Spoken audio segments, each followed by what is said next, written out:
the contrary, right? It's just another thing to measure, and you might want to add that to making money, for example, as a good thing to look out for. But it might be that we need to be all grumpy to, for society to function well. All right, so, okay. That's something we're going to come to, right? So we're climbing out of, and I guess you feel like this, we're climbing out of this work on, excuse me, branching networks, right? We're going to get to some optimality stories. We're going to look at just even simple little junctions, some of the stuff that's sitting inside you, right? It's all about us. Okay, and then we're going to get to supply networks, so stuff going from lots of different locations to lots of other different locations. So how do you do that efficiently? So we have to build out to that story. Lots of good fun. Pretty great, actually. So, okay. So I want this one. All right, so voice is a little messed up, sorry. Okay, so we got to this, and there's some badness there. Let me just get rid of that guy. I can't have that.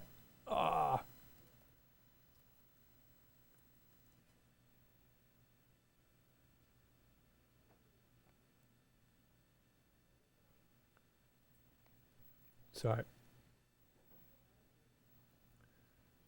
Okay. I have to use this one. I have to use this one. Okay. Good. Okay, so we're going to talk a little bit about connecting these Horton and Tokunaga laws, right? So this is all about the architecture of these branching networks that, as I've been saying, kind of everywhere in terms of supply and collection. So we understand this architecture at least descriptively now. Okay, I'm going to tell you eventually, of course, that it's, let's try turning off random lights. Okay, that this is better. That this is a hard business, actually, trying to figure out is there an optimal story for large landscapes and for the stuff inside us. That hasn't been sorted out. All right, so we've got these Horton and Tokunaga laws. They are connected together now. They're about how the branching works. How this hierarchical structure, this fractal structure of these networks is manifested. And one thing we're going to move out to just at the end of last lecture is these scaling laws that we see, or these, well, a couple of pieces. One is these power law size distributions, which you have had a surfeit of in the previous course. And they are everywhere, statistics of surprise. And we're going to connect some of these scaling, some of these parameters together, right? These exponents here, which we've done. We did a little bit of that in POX as well, using this as an example, but we'll show that it's a deeper story. Okay, so we mentioned this. We see these power law size distributions everywhere, blah, blah, blah. We have a whole piece on that. And we have this detailed picture of Tokunaga and Horton, and then we're going to try and get to these distributions starting from them. Okay, so this is a nice little calculation. So let's see if we can figure out this probability of L, and you can do the area 1 in an assignment. Okay, so this is not bad. Horton's laws break down when we get towards the overall basin size, right? There you really have to have Tokunaga to describe it very accurately, and we'll have that again in an assignment. So that's okay. They don't deviate too much, but basically we're going to assume that those things are holding within a basin, right? Very exciting. Okay. So if there's one order 7 basin, it's an order 7 basin, and then there's this one mainstream, then there'll be, say there's the branching ratio is 4, then there'll be 4 order 6s and 16 order 5s, but they'll be structured and put in place according to Tokunaga. Okay, so we're going to kind of make this work, a little bit of concentration. Okay, biting sticks. All right, so power law size distributions, again a POX thing. Cumulative distributions, complementary cumulative distributions. If you haven't seen this is a thing to work with when you come to power laws in particular. So it's this guy. So it's probably that if we sample, we're going to just jump on this network somewhere and measure the mainstream length. Right? So we jump here, so the mainstream length, so we just go up here and we say we found the end of an aisle, right? The source of it, we're excited about it with our pith helmet on. Okay, very silly behavior. And then we get to here and we say, okay, that's it. So depending on where you start, you'll have a mainstream length going up from there. And then we're going to work on this one. Instead of what's the probability that we found one that's at least as big as this L star. And in general, that's an easier way to work with, what's the probability that an earthquake of at least this size will happen, or a flood of this size will happen, or a financial disaster of this size at least will happen, which is all good. All right? Okay, so it's the opposite to the normal cumulative, right? Normal cumulative from statistics. Okay, fine. Sometimes you'll see it written as the exceedance probability. Okay, cool. I don't know why this thing worked. Okay, all right. So, okay, so you've seen this derivation over and over. But if we, just to recap, if we have a distribution that has this tail, L to the minus gamma, we're going to integrate this thing to find what's probably that we're at least above L star. So it's just a simple integral, right? It's L to the minus gamma. Integral of that guy is L to the minus gamma plus 1 on the bottom. Nothing crazy, just right? And we evaluate at these 2 points. So this is much, much greater than this guy, right? That's our story. It's many orders of magnitude larger. And this is decaying. So gamma is greater than 1. Yeah, right. It's greater than 1. So it decays, right? It has to be at least 1 for normalization. And so we just end up with the evaluation at the bottom. So this is actually a negative quantity, right? So it's a bit naughty to write it like this. Okay, naughty to do that.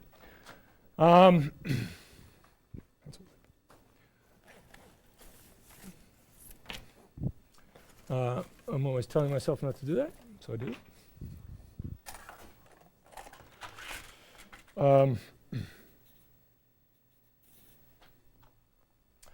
Okay, so this is the whole point of this is if we have a distribution that has this tail, then this complementary cumulative has this tail. So it's minus gamma plus 1. So it's the exponent with 1 different. Right. For those who haven't seen it, it's a new thing. For the others, it is something you're sick of. All right, so I apologize to everyone. Okay, so all right, so let's see if we can figure this out. We have to do a little bit of messing around, and we want to build up from Horton's laws, so we have to be a little sneaky. Okay, right? They only tell us certain things about this. So we're going to do this for mainstream lengths. Let's imagine we have some little sampling size here, right? So this is gridded, right? So there's some little boxes all over the place, and they're of typical scale delta. Okay. And so the probability that it's greater than L star, given this resolution, is, so we're going to go to each box, and then figure out if the mainstream length from that box is greater than L star, whatever the L star is we choose. All right? So we count, so imagine you go through this whole thing and you count the number of boxes. So actually what you'll see is this part will all be okay. For say some L star, this will all be in the game, maybe a little bit here. All of these are out. All of these are out, right? So, but if L star is really small, it's just this tiny little bit, then most of this thing will be filled in, right? It'll only be at the ends where the mainstream length is less than this L star, right? That's kind of the idea. So this is going to sort of pull back in as we tune L star up and down, as we tune L star up, say. Okay, and then this is just the total number of boxes on the bottom. Number of boxes for which the mainstream length is at least 0. So that's everywhere. So that's just a normalization. And then we can tune our delta up and down and see if it matters, all right? Okay, so we said we were going to use Horton's laws. So this is about average stream segment length. So again, stream segment is just this piece, and then this piece, and then this piece, right? We're breaking the whole thing down. So that has some average. And then we don't really know about, if we're going to think about Horton, then we kind of only know about these orders, right? So we can say, all right, let's look at the order 3s and the order 4s and the order 5s. So we'll fix it at some omega, and we'll try to be away from the very smallest one. So this one is much, much less than little omega. It's much, much less than the biggest one because there's a little funniness at the end. All right, so this is our statement. And we can start to, this blew up because of a LaTeX typo. Sorry. Damn, I was trying to make that better. All that really is, why is there a 4? Wow. So there are thinkos and typos, and there are also latecos, where something goes wrong in the latex. I mean, it's due to you, but all right, I'll fix that up. I really spent half an hour trying to make that work. All right, so just ignore that for a second. There should be just really a delta on the bottom. That's where it should stop. Okay, so what we're going to say is, let's find the number of sites where we have a mainstream length at least this long. And so it's only going to be the largest orders, right? So it's only going to be, say this guy here is the order 3 basin here. So that's only along here where we find typically, any point in here, the mainstream length for that guy is longer than a certain requirement.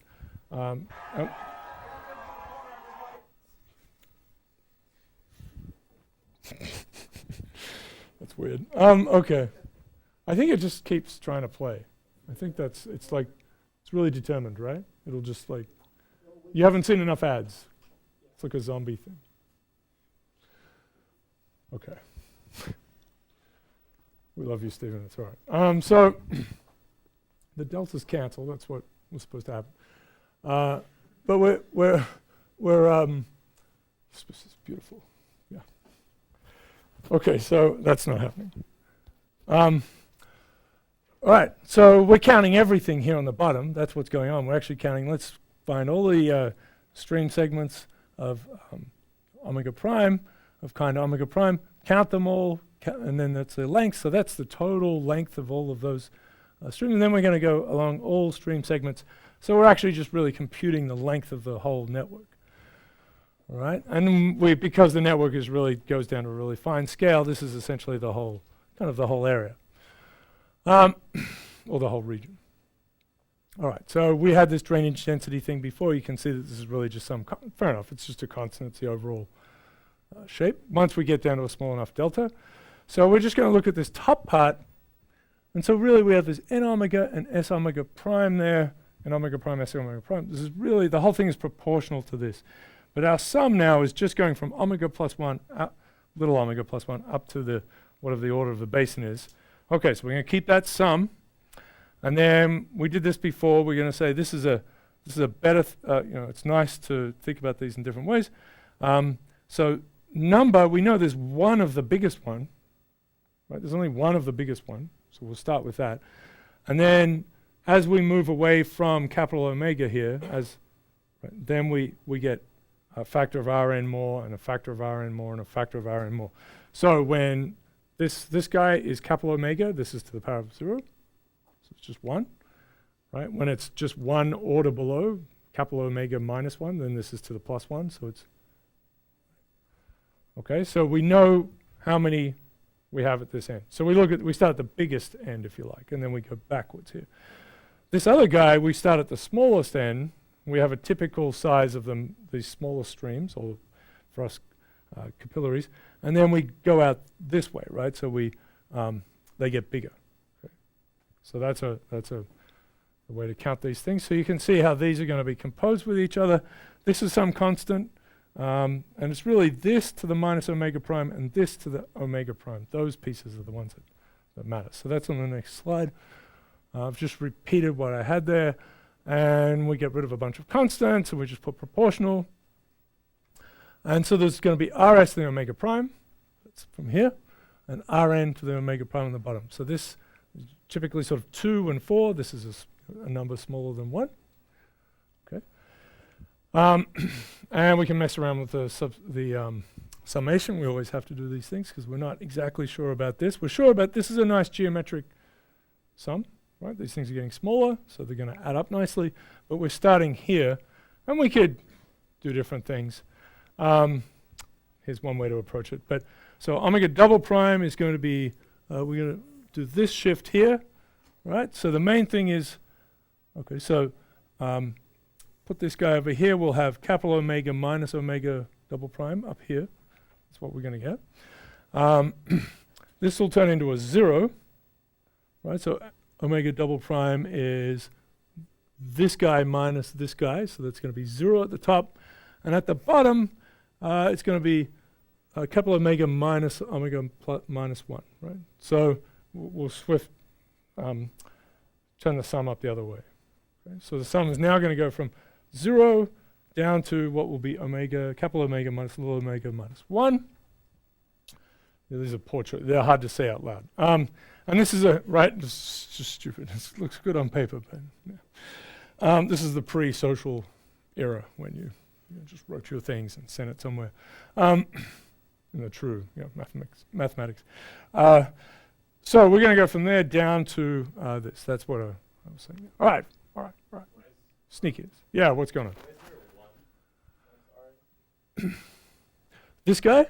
Yeah, so this is just to show that we replaced, it was n omega prime.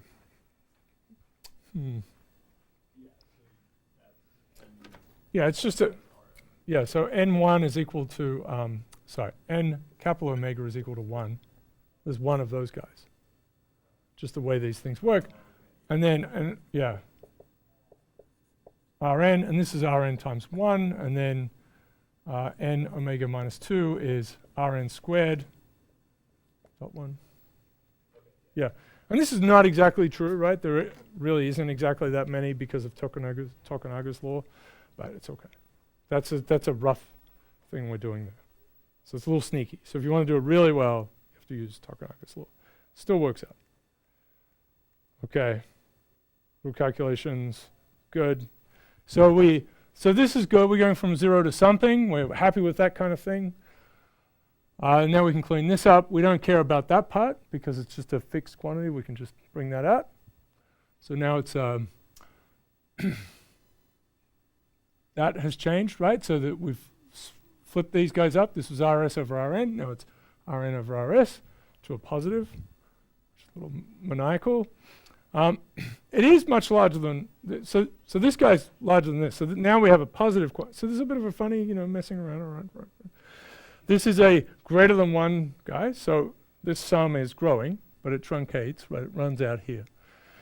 But it's dominated by its largest piece at the end, right? So this is the sum of, let's say, x to the k equals 0 to n minus 1. Right, we did this the other day. It's just geometric sums. This is x, so x greater than 1. This is x to the n plus minus 1 over x minus 1. So if x is very large, or n is very large, I should say, this is going to be proportional to, this is some constant on the bottom, but it's basically proportional to x to the n. Sneaky. Right, the sum of 1 plus 2 plus 4 plus 8 plus 16. It's going to be, it ends up being proportional to the higher power of 2.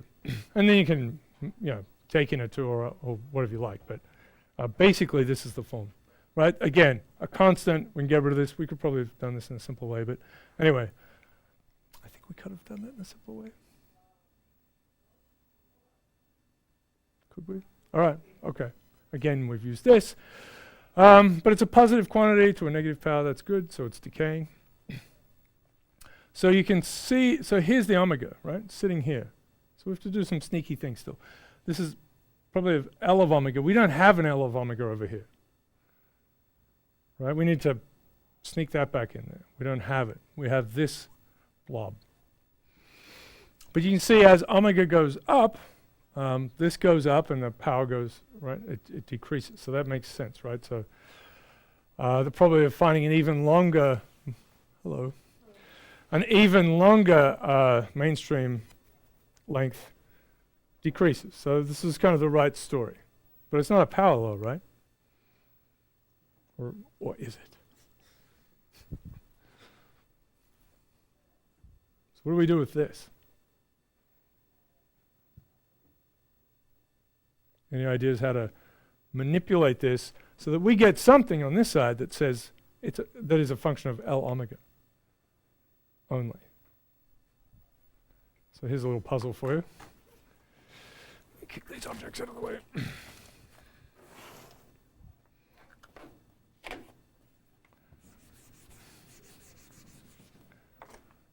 I mean, ultimately, it's some kind of, algebraic madness, but that's.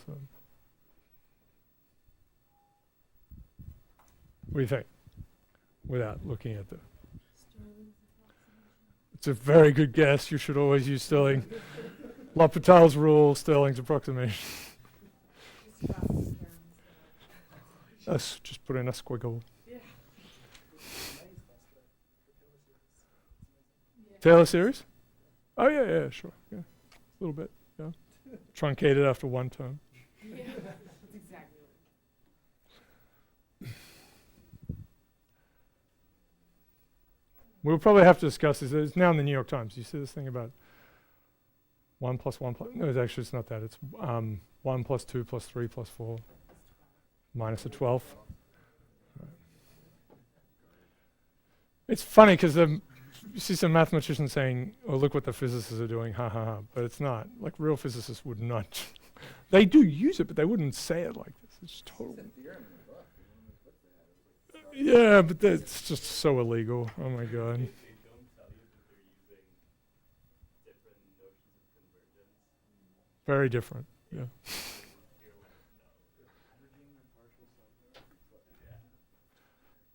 Like I can come up with a law like that if I come up with my own notion of convergence. Yeah. So it doesn't all hold together, right? If you have 1 plus 2 plus 3 equals something, whatever it equals, you just shift it across, subtract those off.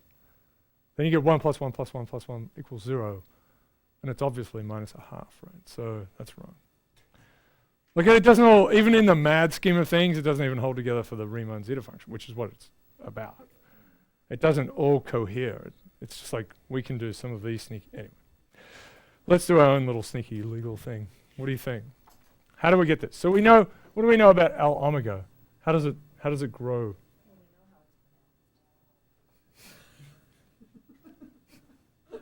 Ouch. So L omega. What is this charade proportional to? Do you remember this? So I mean, it's just really the definition of this thing. How does this thing grow as a function of omega? Is it getting bigger or smaller? Bigger, right? This one gets. I think it gets smaller because as omega goes up, you're cutting back. Yeah, but the omega pertains to as you get this is omega equals 1 of the little guys, and as you go through it, yeah, there are less of them, but they're bigger areas. Yeah. So it's growing, right? So this is one of these Horton laws. So RL.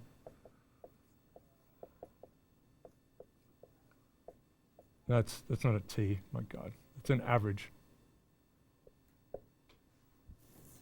Right. So therefore, it is growing as what is the word? Exponential.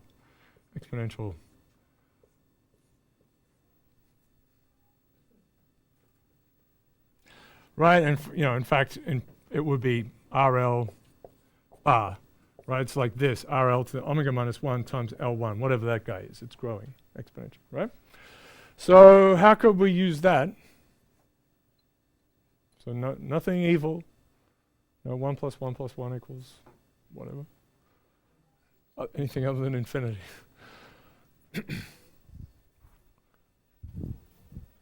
So there's an omega here. And there's an omega here.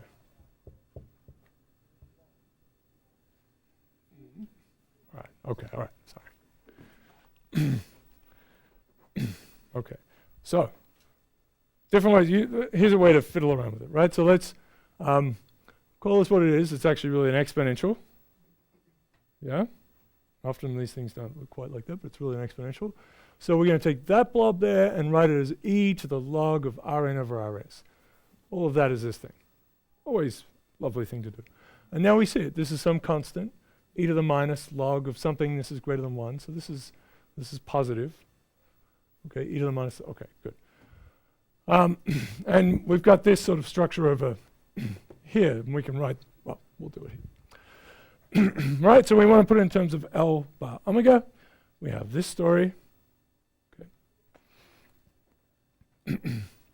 So same thing, right? We're going to say L bar omega, it's proportional RL omega, right? That's how it's growing, which is our RS. We had that connection before. This is segments. This is mainstream lengths. This is e to the omega ln of rs. Same thing. Right? So we just put that guy up there. So that's pretty close. So if you took this thing and raised it to the right power, you'd get this. Yeah? So what do you raise this, what power do you raise this thing to get this guy?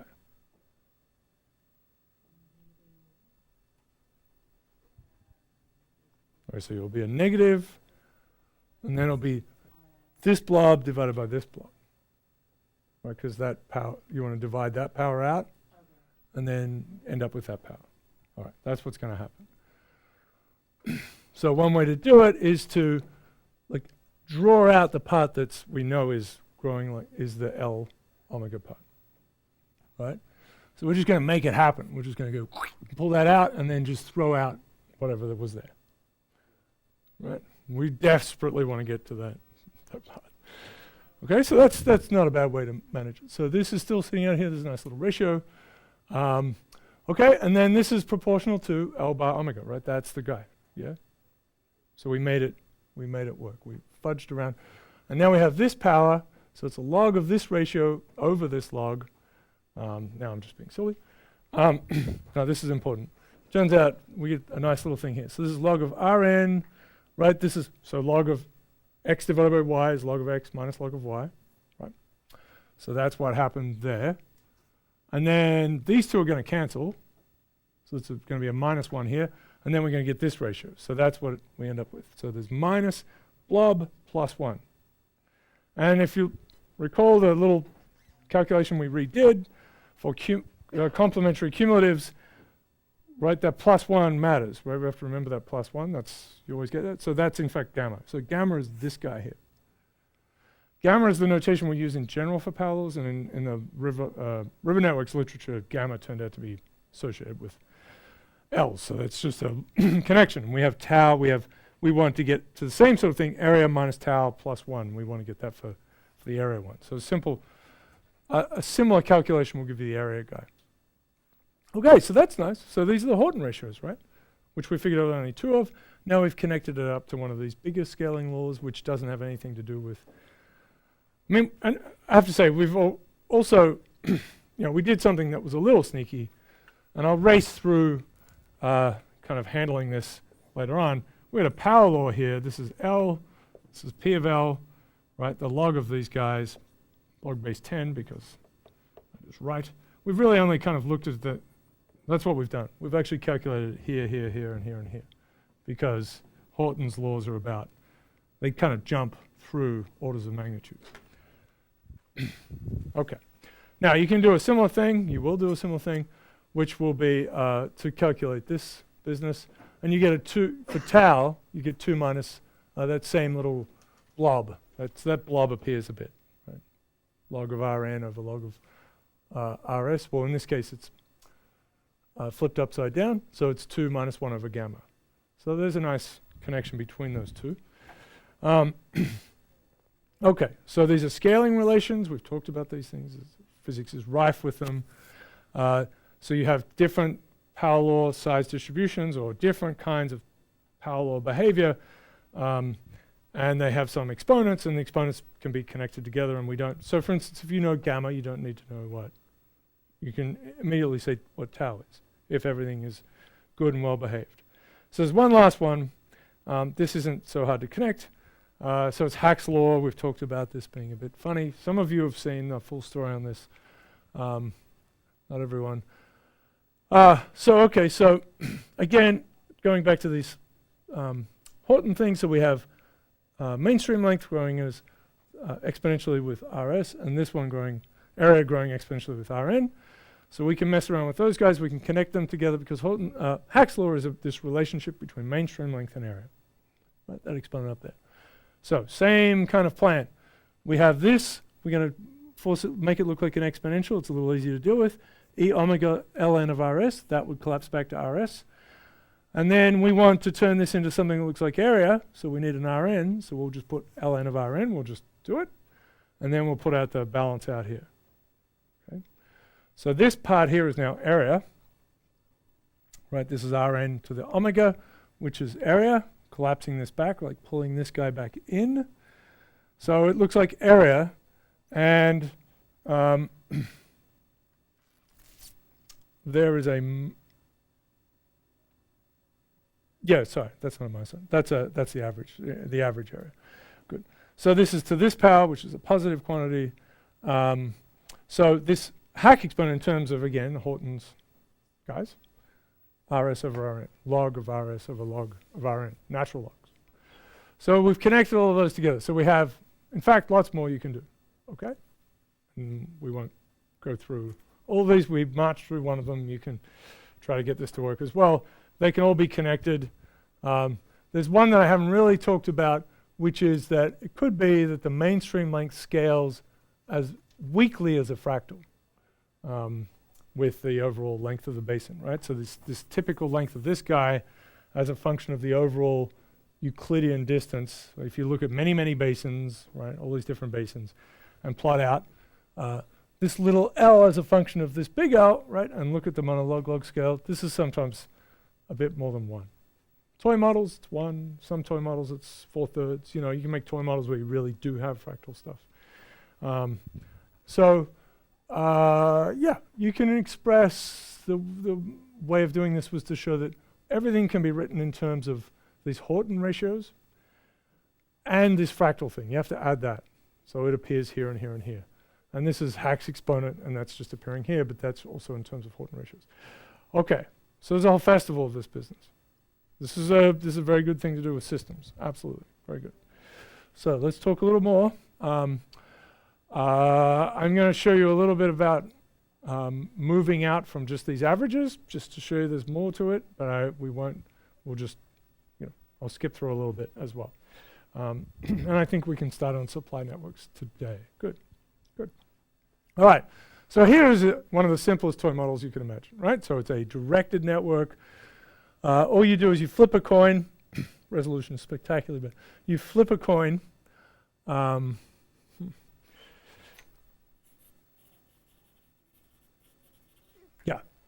right. So it's a triangular lattice, right? And flow is directed down, and you go to every point just to make this thing and flip a coin as to whether it goes left or right. So that's kind of, it's not a bad representation for flow, on very flat things like maybe windows and so on, and maybe steep, trenches and things, right, that are kind of growing. But it is a toy model. Now what's odd is that it doesn't match up with, giant continental landscapes, which makes sense, but all of these scaling laws, it adheres to perfectly. So you have these toy models that belong to different universality classes. And so this will turn out to be that whole random walk business that we talked about. We had that nice first return thing, which we've mentioned in this class, but of course a lot in POX. So this is the statement that you get all the scaling relations out. So it's a nice little test case. It's easy to simulate, right? You can make these things. So what's happening is, flow's coming down here, and so here's a little basin, right? And there's a bigger basin here that goes all the way up to the top. And if you think about these, the borders of these guys, right? So the edges of these basins, they have a random walk structure to them. So what this is like is saying from here, when do two random walks run into each other? So that's a really nice little physics problem. And that can be thought of in the same way as what's the probability that one random walk comes back to the same place. You can subtract them off. It's very, very similar. All right, so that's this, this model. We're interested in when this thing comes back, right? So this is time, if you like, but now it's actually really physical space. So we have our random walker, who's always going to march in this direction. Think of it like that. So there's time and space of then being connected to each other, but they're going to lurch one way or the other.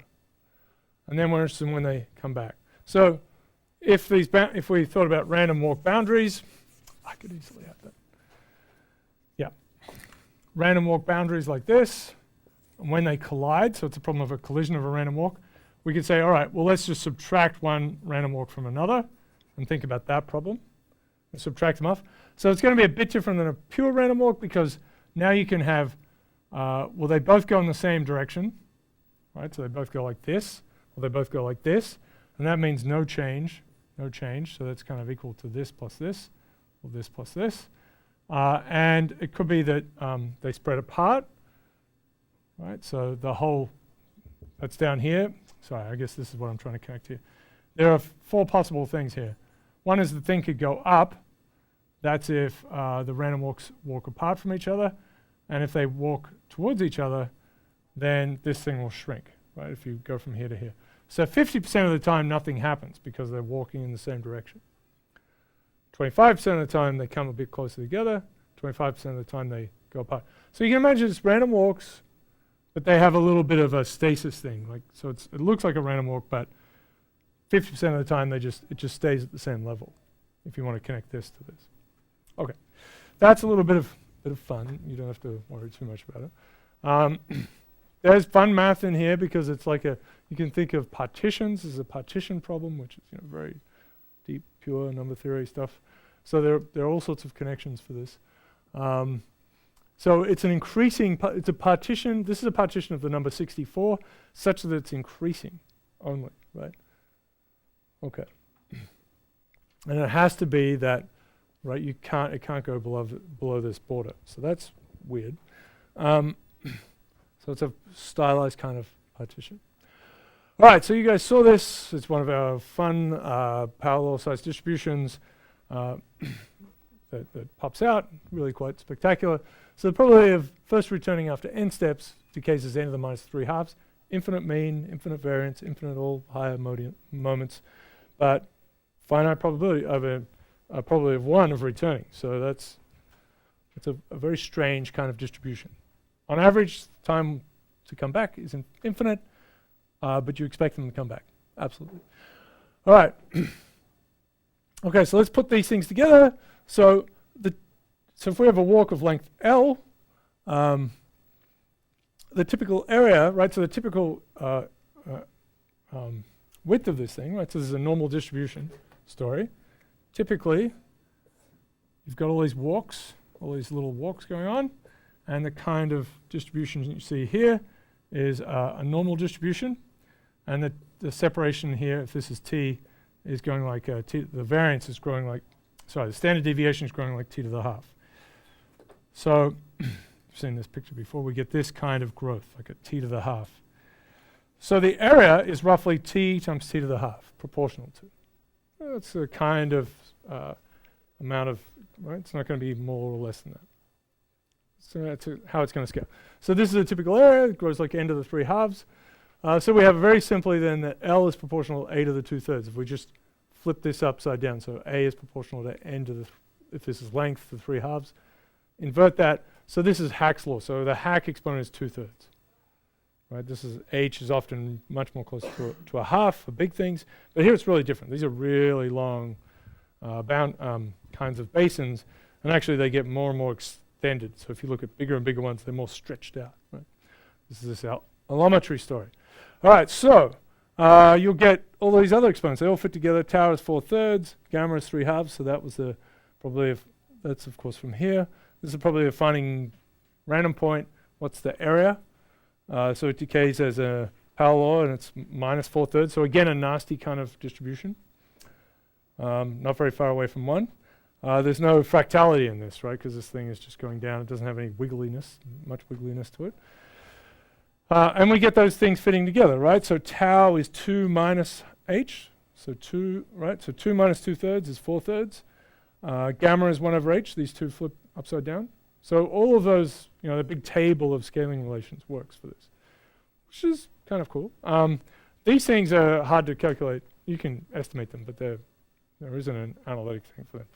Because, it's a bit more of a contrivance on top. So you see, in a way, this is a more pure story. This is just to kind of explain this. Okay. If you think about this equipartitioning thing, the idea that all basins of order 3 and all basins of order 4 and all basins of order 5 cover about the same amount of area, which is a bit kind of funny. It gives you some idea of the tapestry, so maybe 60% of the area. That doesn't work actually for this power law size distribution. Tau is greater than 1 because if you multiply area times a to the minus tau plus 1, this isn't a constant, right? So it's not giving you that equi-partitioning. So if you think of, probability of area being between A and A plus dA times that area, that should give you some, that gives you the total area for basins of that size. This is definitely an aside. The problem is what's happening with this calculation now that you don't get with the Horton's law thing is that basins are inside basins. So that you're actually calculating a lot more guys, right? All of these guys are actually, they're not mutually exclusive. Right? If you look at all basins between A and A plus dA and count them up, you actually count some that are inside each other. So that's no good when you go to actually computing the area. So you have to think about that. Okay, fine. That's fine. That's fine. I think I'll show you some of this quickly. Horton's law has all been about averages. Okay, that's helped a lot. For example, but they are really, so they're averages. There's really probability distributions underneath them. And when we can get to a much bigger, richer description, okay? And there's lots of randomness here. This kind of goes on forever, so I will spare you some of the details. Okay, we've got this guy. We're going to use this as well, along with real data. So this is the kind of generalization you might make. So mainstream length is growing exponentially with some factor. This is the average of it. Well, then you move, so it's going to be number, right? A frequency thing, actually. But it's really a probability distribution. Think of it as a probability distribution. It's going to have this form. So this f over here is a typical kind of thing, again, you see in physics over and over. It's a scaling function. The idea is that there's one universal function independent of the order. So this is FL, that if you take L and divide it by its typical, right? For L omega, this is its typical scale.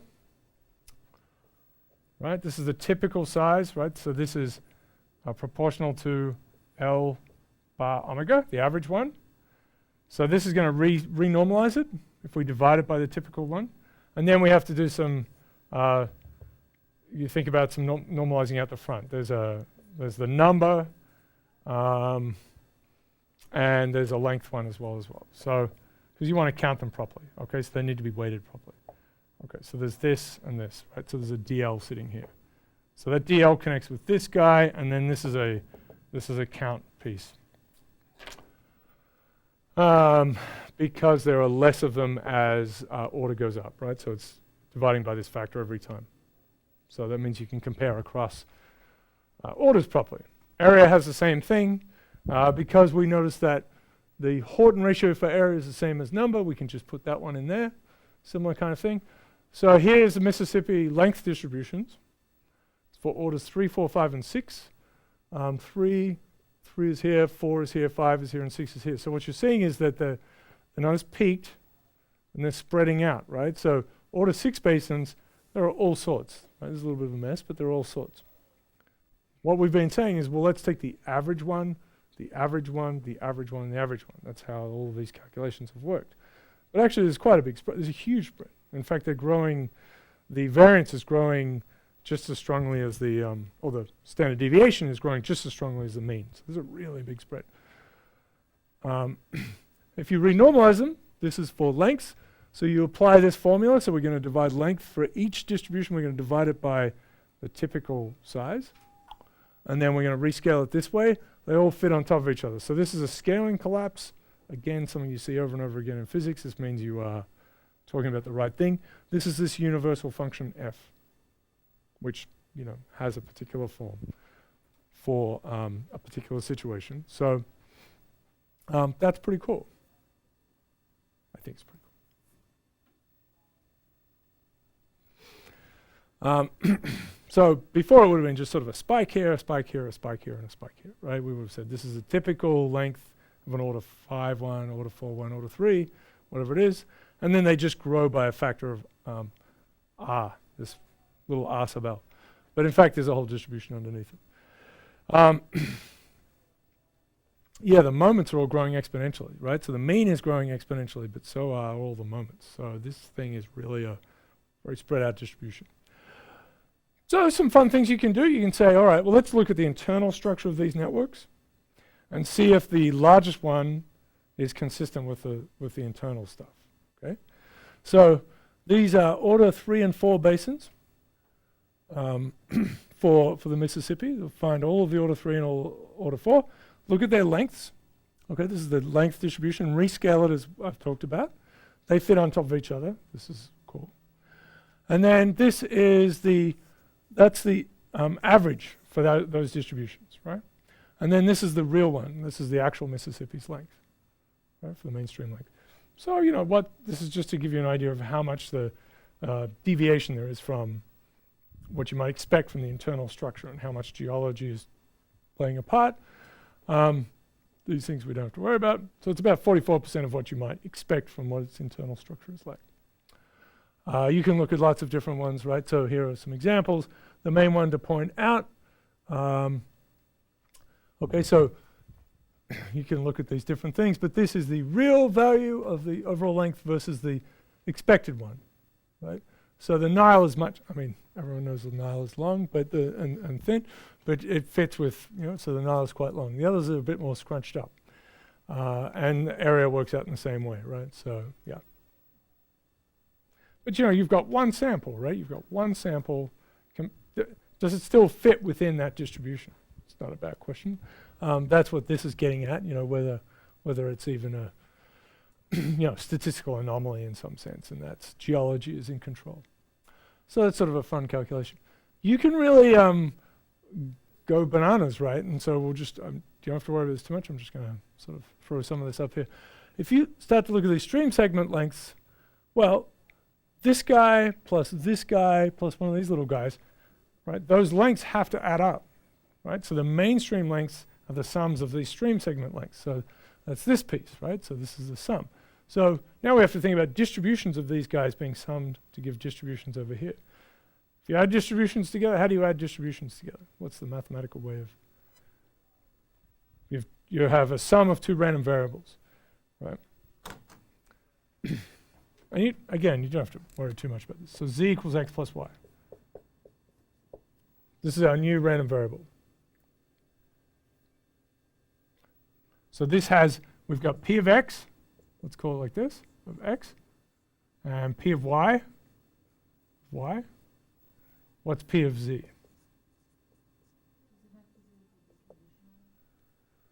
Yeah.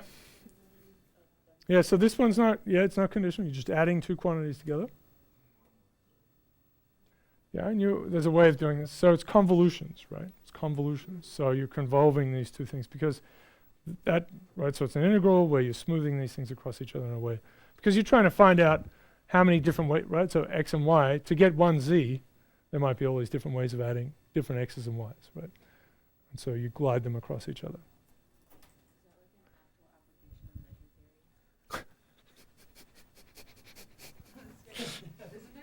Measure theory, teaching measure theory is the application of measure theory. No, but don't we have a theorem for that? Yeah, but you can just do it in probability theory. I mean, you can just be an engineer and just know this and not worry about almost everywhere and stuff like that. Because of that, like, you know, there aren't arbitrarily small things in the world, right?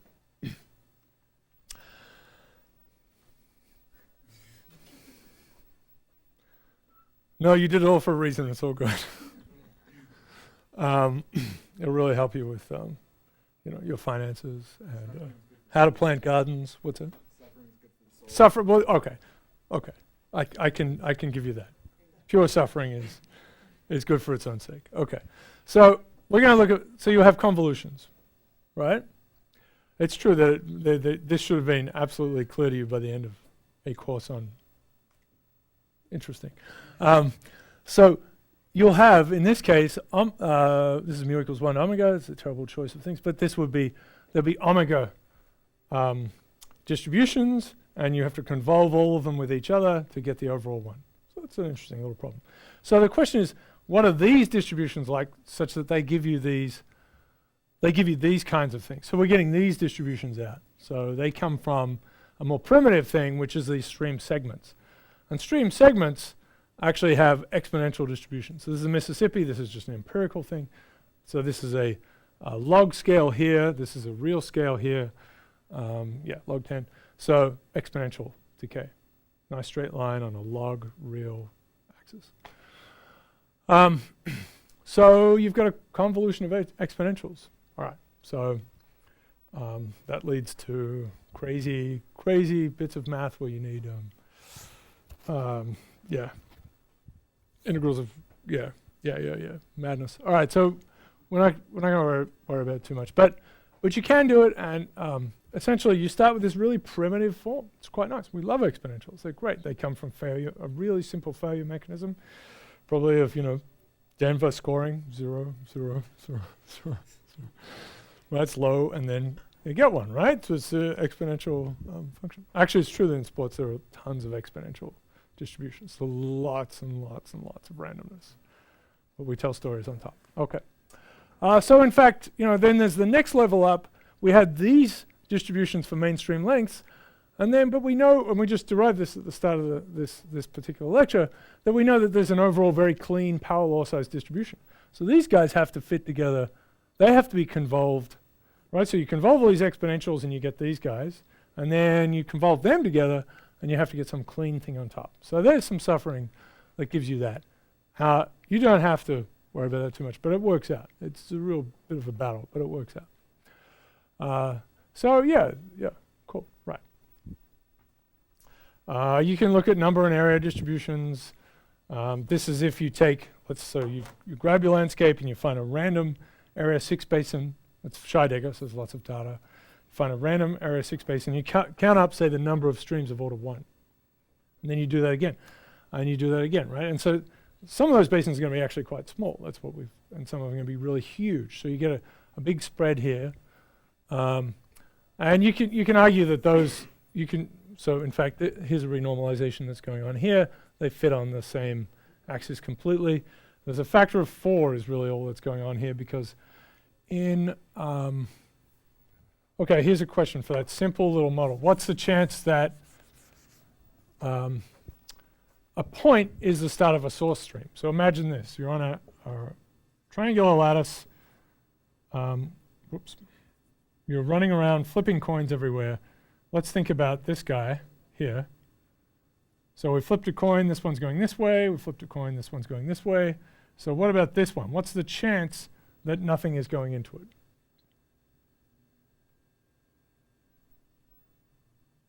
What's the chance that this guy doesn't have anything going into it and is therefore the start of a little stream?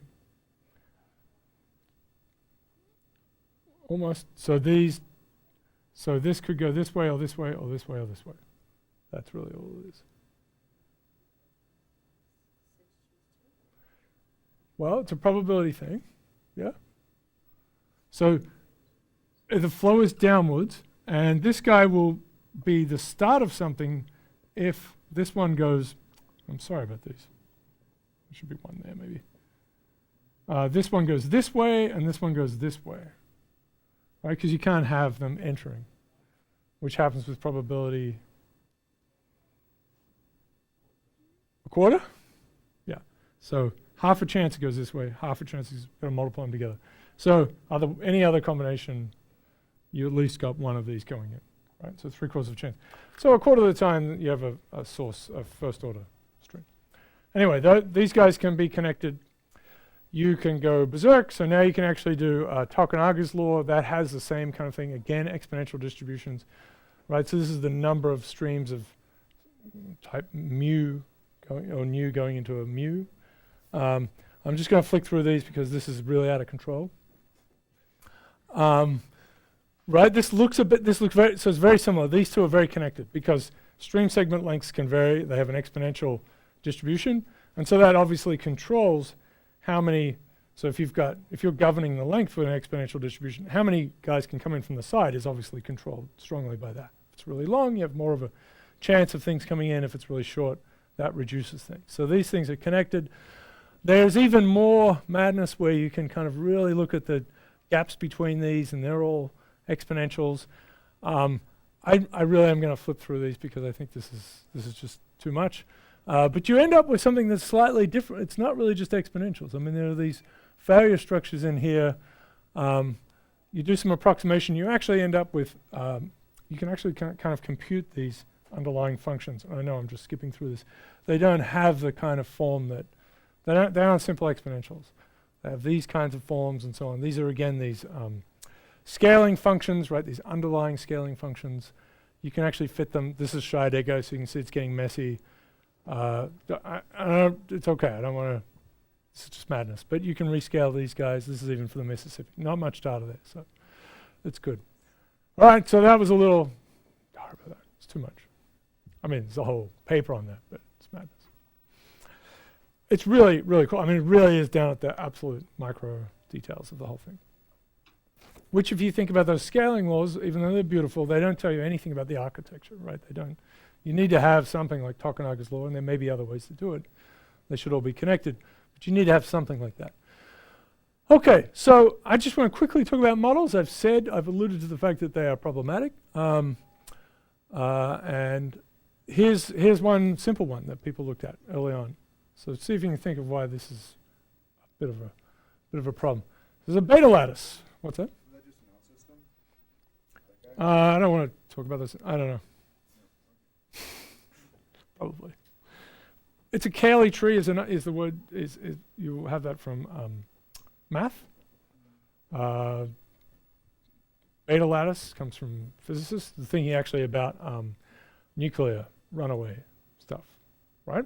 So you can imagine this is a very fun statistical mechanics thing. So here's the root of the tree. All it does is it just branches into two, all the way up, right? Keeps going.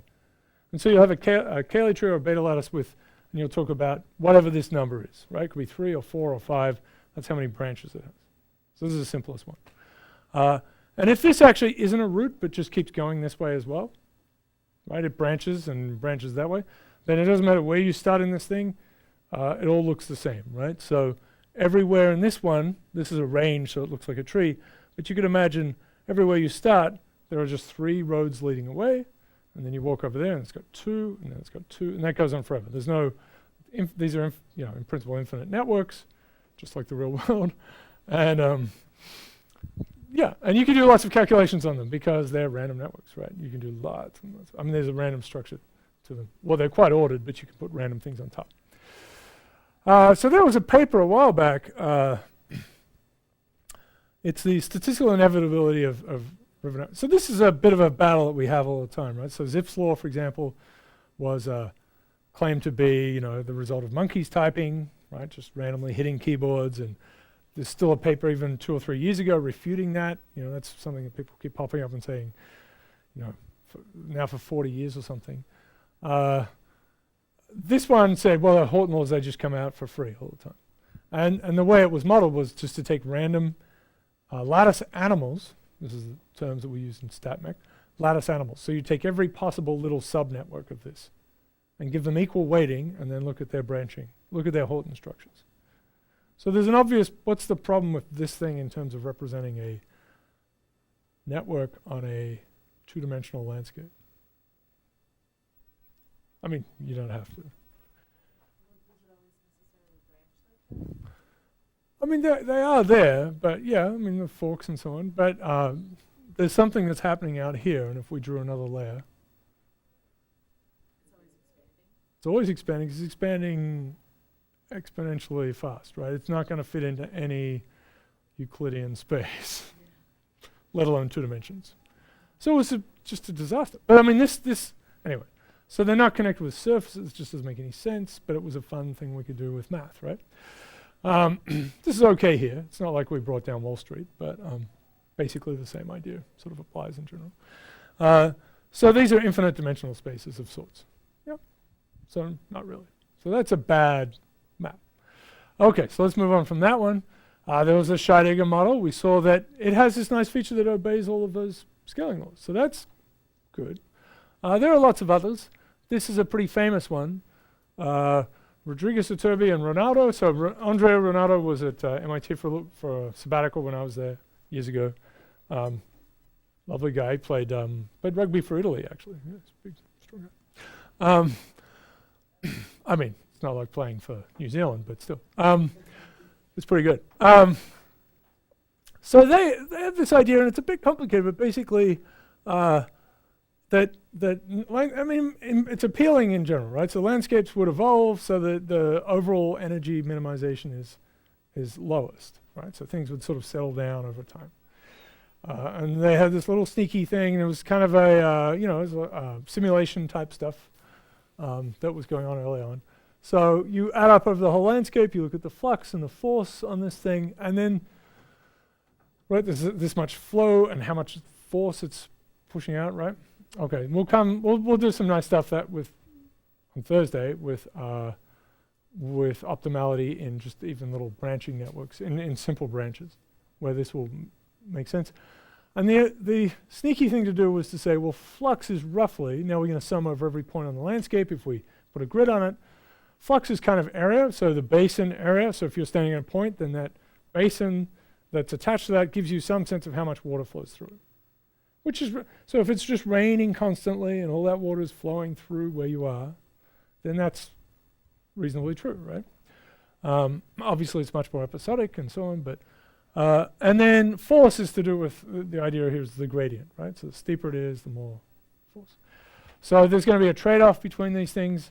You can see as the area gets bigger, then it's going to flatten out, which is true, and then one little sneaky thing was say, well, there's supposed to be this slope-area relationship. It's incredibly messy, but there's supposed to be a parallel relationship between it. So let's just get rid of that. And then we'll have this thing where we'll sum over areas to the power of, basin areas to the power of gamma. So this becomes a fun minimization problem. So you can produce things. It gives you landscapes that give you some of these numbers that are, not far off real world. It matters which method you use, unfortunately, numerically, right? So you use a different method, you'll get a different thing. So that's a bit of a problem. And then Maritain, this is a very good book. So this is actually published in Science. They found that if you really study this properly, you'll get 3 different universality classes. There's the Scheidegger one, a self-similar one, and then a third one which looks like random networks, which is connected to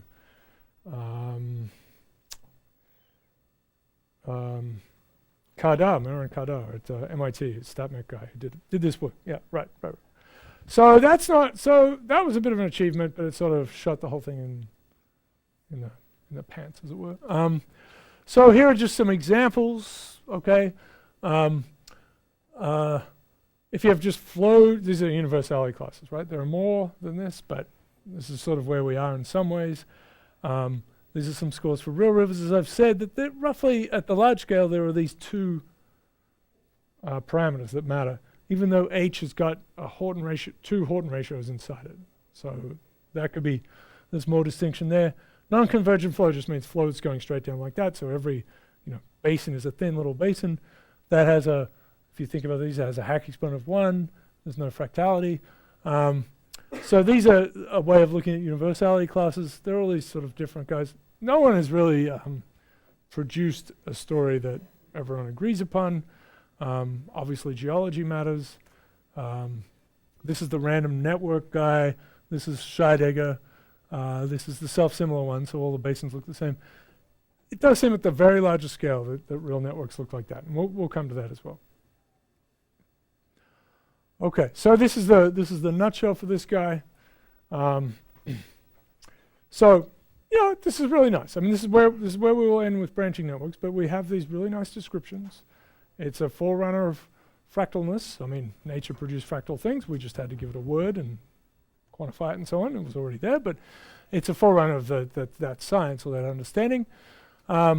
These are these descriptions, right? Slope. We're only talking about slope at the end, so that really wasn't any of these descriptions because we're talking about really large-scale basins. They're basically flat. So you talk about plan forms, looking down on them. Lots of scaling relations. You can take in the end, so you can connect these 2 to give you a Hack exponent, but these 2 quantities and D, that fractal, how fractal the mainstream is, seem to be all you need to describe a lot of these features, right? So that's a very natural thing to do a bit with systems. Yep, so you need this. For all the scaling laws, you only really need H, which is this particular ratio. We can do this stuff where we went off into the distribution world, and I just gave you a little bit of the hair-raisingness of that. Lots of different models. I showed you a few, but we don't have a. I don't believe there is a one that's sorted out. I mean, maybe I should go and check the recent literature. Okay, so I'll just show you the very first part, and we'll come back to it, of supply networks. How are we doing? We've got a few minutes. Yep. Can't see my mouse. All right, so that's the architecture of branching networks. All right. So supply networks, okay, so we're going to do a few different things.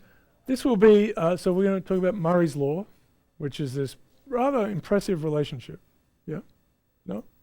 Muzza? Bill Murray? Unfortunately, it's not Bill Murray. It's a good Australian New Zealand name, actually. Murray. Muzza. Muzza. It's from the 1920s, and it's an observation of when you get out into the outer branches, and it's true in trees as well, in certain kinds of trees, but in the outer branches of us, our blood networks, there's this cube law, right? So if you look at a branching, so you have a blood vessel branches into two, this is it seems ridiculous, but the cube of the radius of the parent branch is equal to the sum of the cubes of the radii of the offspring. That seems absolutely ridiculous, but it's actually, so it follows from an optimality argument, and we'll get to that. So that makes sense.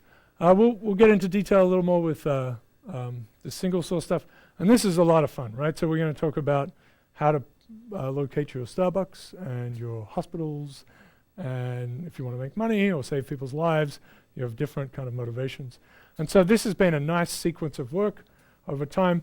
There's work that goes way back. There are geographers working on this. There are pure mathematicians working on it. There are very different kind of groups of people thinking about this.